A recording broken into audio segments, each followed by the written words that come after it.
नमस्कार दोस्तों, कैसे हैं आप सभी। आशा करती हूँ कि सब बहुत अच्छे होंगे।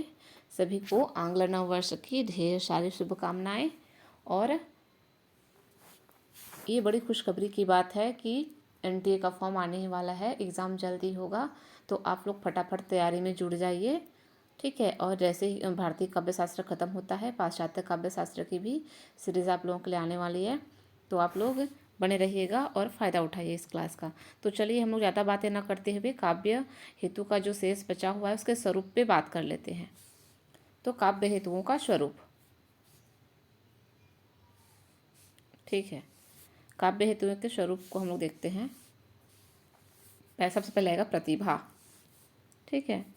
प्रतिभा प्रतिभा वह शक्ति है जो किसी व्यक्ति को काव्य रचना में समर्थ बनाती है। मतलब हम लोग पहले भी देख चुके हैं कि प्रतिभा क्या होती है, काव्य रचना करने में जो व्यक्ति को समर्थ बनाती है। राजशेखर ने प्रतिभा के स्वरूप को स्पष्ट करते हुए कहा है। तो क्या कहा है राजशेखर ने, देख लेते हैं। सा शक्ति केवल काव्य हेतु, सा शक्ति केवल काव्य हेतु, ये किसने कहा है, राजशेखर ने। आगे देखेंगे, विभिन्न विद्वानों के मत हम लोग देख चुके हैं, फिर भी और क्या होता है, प्रतिभा किसने क्या माना है हम लोग देख लेते हैं। तो आचार्य भट्ट तौत ने प्रतिभा उस प्रज्ञा का नाम है जो नित्य नवीन रसानुकूल विचार उत्पन्न करती है। आचार्य भट्ट तौत का मानना है कि प्रतिभा उस प्रज्ञा का नाम है जो नित्य नवीन मतलब हमेशा नया रस के अनुकूल विचार उत्पन्न करती है। इसीलिए इन्होंने कहा है प्रज्ञा नवोन्मेष शालिनी प्रतिभा मतः। नव उन्मेष शालिनी कई जगह में आता है, तो आप याद रखिए कि नव उन्मेष शालिनी प्रतिभा मता आया तो ये आचार्य भट्ट तौत का। आगे देखेंगे आचार्य वामन का मत है कि प्रतिभा जन्म से प्राप्त संस्कार है जिसके बिना काव्य रचना संभव नहीं है। मतलब कहीं ना कहीं सभी आचार्यों ने प्रतिभा को महत्वपूर्ण स्थान दिया है। और ये वामन तो ये मानते हैं कि जन्म से प्राप्त संस्कार है प्रतिभा, और जिसके बिना कोई भी काव्य की रचना नहीं की जा सकती, संभव भी नहीं है, ये ऐसा कहते हैं ये वामन जी। आचार्य अभिनव गुप्त ने प्रतिभा की बात करते हुए लिखा है, क्या कहा है अभिनव गुप्त जी ने, प्रतिभा अपूर्व वस्तु निर्माण क्षमा प्रज्ञा, ये इनका एक कोटेशन है, एक लाइन है। प्रतिभा अपूर्व वस्तु निर्माण क्षमा प्रज्ञा, अर्थात प्रतिभा प्रज्ञा का वह रूप है जिसमें अपूर्व की सृष्टि करने की क्षमता होती है। मतलब जो कभी हुआ नहीं उसकी सृष्टि करने की क्षमता रखता है प्रतिभा। कवि इसी के बल पर काव्य सर्जना में समर्थ होता है। और कहीं न कहीं उनके कहने का मतलब है कि प्रतिभा से ही जो कवि है, इसी से इसको बल मिलता है और इसी के ताकत से वो काव्य सृजना करने में समर्थ होता है, शक्ति रखता है ये कवि, ठीक है। आगे देखेंगे, वक्रोक्ति संप्रदाय के प्रवर्तक आचार्य कुंतक ने प्रतिभा उस शक्ति को माना है जो शब्द और अर्थ में अपूर्व सौंदर्य की सृष्टि करती है। इन्होंने भी वही कहा है, अपूर्व सौंदर्य की सृष्टि, नाना प्रकार के अलंकारों, उक्ति वैचित्र आदि का विधान करती है प्रतिभा, ठीक है। ये किन्होंने माना है, कुंतक ने। तो ये क्या कहते हैं, प्रतिभा प्रथम उद्भेद समये यत्र वक्रता शब्दाभिमेयोरुत स्फुरतिव विभाव्यते। महिम भट्ट ने प्रतिभा को कवि का तृतीय नेत्र मानते हैं। ये पूछा जा सकता है कि प्रतिभा को कवि का तृतीय नेत्र कौन माने हैं, महिम भट्ट ने। दो नेत्र तो हमारे होते हैं जिनसे हम लोग देखते ही हैं, है ना। तो तृतीय नेत्र माना है महिम भट्ट ने प्रतिभा को, जिससे समस्त भावों का साक्षात्कार होता है। प्रतिभा नवीन सृजन में सहायक होने वाली शक्ति है। प्रतिभा के अभाव में काव्य सृजन करने वाला कवि उपहास का पात्र बनता है। सही बात है, जिसमें प्रतिभा नहीं होगी, है ना, कवि वाली प्रतिभा नहीं होगी और वो काव्य रचना करने लग गया तो अर्थ का अनर्थ कर देगा, तो उपहास का पात्र तो बनना ही है। तो आगे देखेंगे मम्मट जी। मम्मट ने प्रतिभा को एक नया नाम दिया है, वे इसे शक्ति कहते हैं। तो पूछा जा सकता है कि प्रतिभा को शक्ति किन्होंने माना, मम्मट ने। और काव्य का बीज स्वीकार करते हैं जिसके बिना काव्य की रचना असंभव है। और कहते हैं शक्ति कवित्व बीज रूपः संस्कार विशेषः, अर्थात जो शक्ति होती है यानी कि जो प्रतिभा है जिसको मम्मट शक्ति कहते हैं, कवित्व का बीज रूप संस्कार विशेष है जिसके बिना काव्य सृजन नहीं हो सकता। आचार्यों ने प्रतिभा का जो स्वरूप स्पष्ट किया है उससे हम निम्न निष्कर्ष निकाल सकते हैं। तो हम लोगों ने विभिन्न विद्वानों का, विभिन्न आचार्यों का देखा कि प्रतिभा किसको मानते हैं, तो उससे हम लोग कुछ निष्कर्ष निकाल सकते हैं कि वाकई में है क्या प्रतिभा। तो प्रतिभा काव्य का मूल हेतु है। यह ईश्वर प्रदत्त शक्ति है। प्रतिभा नवोन्मेषशालिनी प्रज्ञा है। प्रतिभा के बल पर ही कवि अपूर्व शब्दों, अपूर्व भावों, अलंकारों, उक्ति वैचित्र आदि का विधान करता है। मतलब ऐसा जो अपूर्व शब्द, मतलब ऐसा कभी हुआ नहीं, अपूर्व भाव जो ऐसा भाव उससे पहले हुआ नहीं था, ये सब का क्या करता है, विधान करता है। सभी आचार्यों ने प्रतिभा को, महत्व को स्वीकार किया है और इसे काव्य का मूल हेतु माना है। तो ये हो गया प्रतिभा। आशा करती हूँ कि प्रतिभा आप लोगों को समझ में आ गया होगा और ये काव्य हेतु का सबसे मूल तत्व है प्रतिभा। उसके बाद हम लोग चलेंगे व्युत्पत्ति पे।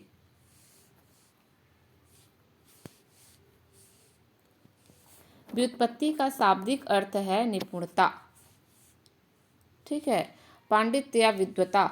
ज्ञान की उपलब्धि को भी व्युत्पत्ति कहा गया है। यह ज्ञान उपलब्धि शास्त्रों के अध्ययन और लोक व्यवहार के अवेक्षण से होती है।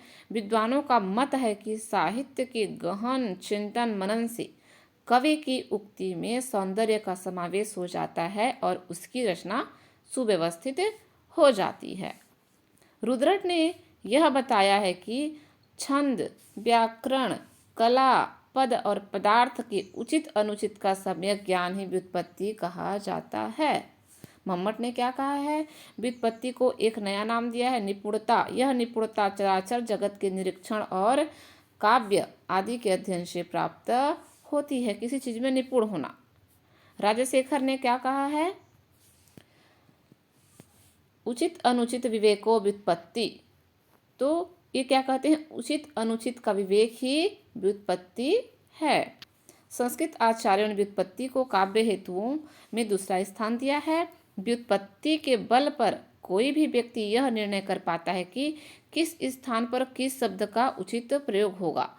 सच तो यह है कि प्रतिभा और व्युत्पत्ति समवेत रूप से ही काव्य रचना के हेतु हैं। जैसे लावण्य के बिना रूप फीका लगता है, वैसे ही रूप के बिना लावण्य भी आकर्षक नहीं लगता। कहने का मतलब है कि दोनों एक दूसरे के पहलू हैं, ठीक है। व्युत्पत्ति मतलब हम लोग ये कह सकते हैं कि किस स्थान पर किस शब्द का प्रयोग करें, उचित अनुचित का निर्णय ही क्या कहलाता है, व्युत्पत्ति। तो अब हम लोग चलेंगे अभ्यास की तरफ। अभ्यास। काव्य निर्माण का तीसरा हेतु क्या है, अभ्यास है। भामा ने लिखा है कि शब्दार्थ के स्वरूप का ज्ञान करके सतत अभ्यास द्वारा उसकी उपासना करनी चाहिए। साथ ही अन्य कवियों के कृतित्व का अध्ययन भी करना चाहिए जिससे अभ्यास नित्य प्रति दृढ़ होता जाए। तो अभ्यास भी महत्वपूर्ण तत्व है काव्य हेतु में। वामन ने क्या कहा है, आचार्य वामन ने भी अभ्यास को महत्व देते हुए लिखा है, अभ्यासो ही कर्मसु कौशलम भावहीति, अर्थात अभ्यास के द्वारा ही कवि कर्म में कुशलता प्राप्त की जा सकती है। आचार्य दंडी ने तो अभ्यास को ही काव्य का प्रमुख हेतु माना है। वे तो यहाँ तक कहते हैं कि प्रतिभा और व्युत्पत्ति के अभाव में केवल अभ्यास से ही काव्य रचना में कोई कुशल हो सकता है। मतलब दंडी ने कितना अच्छा कहा है, मतलब ये प्रतिभा और व्युत्पत्ति के अभाव में भी, है ना, अगर अभ्यास किया जाए तो काव्य रचना में कोई भी कुशल हो सकता है। ऐसा किसने कहा, ये स्टेटमेंट बन सकता है, तो ये दंडी ने कहा था, याद रखिए। उसके बाद है, आगे चलेंगे, समाधि। ये नया एक काव्य हेतु है। कुछ ही आचार्य इसको मानते हैं, तो कुछ आचार्य समाधि को काव्य का एक हेतु मानते हैं। राजशेखर के अनुसार मन की एकाग्रता समाधि है। राजशेखर ने समाधि को आभ्यंतर प्रयत्न कहा है और इसे शक्ति का एक कारण माना है। वामन ने समाधि को अवधान कहा है। डॉक्टर अमरनाथ का मत है कि समाधि न केवल काव्य रचना बल्कि प्रत्येक रचनात्मक कार्य के लिए आवश्यक है, अतः इसे काव्य हेतु के अंतर्गत स्थान देना उचित नहीं। मतलब मुख्य रूप से राजशेखर ही इसके समर्थक हैं समाधि के। ठीक है। इस प्रकार संस्कृत के विद्वानों की दृष्टि में काव्य हेतु के संबंध में 4 दृष्टिकोण प्राप्त होते हैं। तो किसने क्या माना, क्या क्या दृष्टिकोण रहा है काव्य हेतु के संबंध में हम लोग देख लेते हैं। 4 दृष्टिकोण निकल कर आता है। तो पहला है प्रतिभा अनिवार्य तत्व मानने वाले, भामह, वामन, आनंदवर्धन, मम्मट, ये प्रतिभा को अनिवार्य मानते हैं। उसके बाद है व्युत्पत्ति और अभ्यास प्रतिभा के हेतु हैं तथा प्रतिभा काव्य का अनिवार्य हेतु है। ये किन्होंने कहा, आनंदवर्धन और मम्मट ने। और प्रतिभा काव्य का हेतु है और व्युत्पत्ति अभ्यास प्रतिभा के हेतु हैं, ये किन्होंने कहा, हेमचंद्र, वाग्भट्ट द्वितीय और जगन्नाथ ने। आगे हैं प्रतिभा के अभाव में काव्य सृजन हो सकता है। एकमात्र समर्थक दंडी, हम लोग देख के भी आए हैं, इसको स्टार लगा लीजिए। ठीक है। पाश्चात्य मतों में देखेंगे प्लेटो क्या मानते हैं, प्लेटो ने प्रेरणा को काव्य हेतु माना है और यह मत प्रतिपादित किया है कि प्रेरणा के अभाव में कोई स्फुरण संभव नहीं है। प्रेरणा को काव्य हेतु माना है प्लेटो ने। तो ये क्या कहते हैं, there is no invention in him until he has been inspired. अगर कोई प्रेरित नहीं है, इंस्पायर नहीं है, तो वो क्या नहीं कर सकता है, कोई भी इन्वेंशन, कोई भी काव्य रचना नहीं कर सकता है, वो कोई भी खोज नहीं कर सकता है ना। अरस्तु प्लेटो के शिष्य अरस्तु ने प्रतिभा को महत्व दिया है और यह कहा है कि प्रतिभा जन्मजात होती है, a man are born a talent, मतलब जो प्रतिभा होती है वो मनुष्य के जन्म से ही होती है। होरेस ने प्रतिभा के साथ साथ अभ्यास को भी महत्व दिया है। ये क्या कहते हैं, for my part I fail to see the use of study without wit और विट विदाउट ट्रेनिंग, मतलब अभ्यास को इन्होंने महत्व दिया है, अभ्यास के बिना प्रतिभा महत्वहीन है। ठीक है। बेनेडिक्टो क्रोचे ने स्वयं प्रकाश ज्ञान, मतलब इन्वेशन और बाह्य व्यंजना एक्सप्रेशन को महत्व देते हुए प्रतिभा और अभ्यास को काव्य हेतु के रूप में विशेष महत्व प्रदान किया है। तो क्रोचे ने स्वयं प्रकाश ज्ञान और बाह्य व्यंजना को महत्व देते हुए क्या कहा है, अभ्यास को काव्य हेतु के रूप में विशेष महत्व दिया है। इंट्यूशन और एक्सप्रेशन, याद रखिए ये वर्ड प्रयोग किए थे बेनेडिक्टो क्रोचे ने। जॉनसन क्या कहते हैं, जॉनसन ने 3 काव्य हेतु माने हैं। प्रतिभा, इसे वह प्रकृति प्रदत्त मानते हैं। व्युत्पत्ति मतलब लोक ज्ञान और अभ्यास, ये तीनों को माने हैं। तो उपर्युक्त विवेचन के आधार पर हम कह सकते हैं कि प्रतिभा, व्युत्पत्ति और अभ्यास ही प्रमुख काव्य हेतु हैं। जिस प्रकार पानी को बार बार छानने से वह निर्दोष हो जाता है और बर्तन को बार बार मांजने से वह क्या होता है, चमक उठता है, उसी प्रकार व्युत्पत्ति और अभ्यास से प्रतिभा को निर्दोष और आकर्षक बनाया जा सकता है। तो मेरे ख्याल से इतना अच्छे से मतलब हम लोग पढ़ चुके हैं इसको, तो आप लोगों को कहीं पे कठिनाई नहीं होनी चाहिए। बहुत इजी तरीके से मैंने कोशिश किया है बताने का काव्य हेतु। और इसके पहले वीडियो में हम लोग विभिन्न जो आचार्य हैं उनके मत देखे थे और यहाँ पे काव्य हेतुओं का स्वरूप हम लोग स्पष्ट कर लिए। इतना अगर आप लोग कर लिए तो कभी नहीं भूलेंगे काव्य हेतु को। ठीक है। तो कैसे लगा वीडियो आप लोग ज़रूर बताइएगा और सभी को ऑल द बेस्ट फॉर आने वाले एग्ज़ाम के लिए अभी से, और तैयारी में जुट जाइए, कहाँ पे कमी है ये देखिए। ठीक है। और तब तक के लिए आप लोगों को धन्यवाद। Bye bye.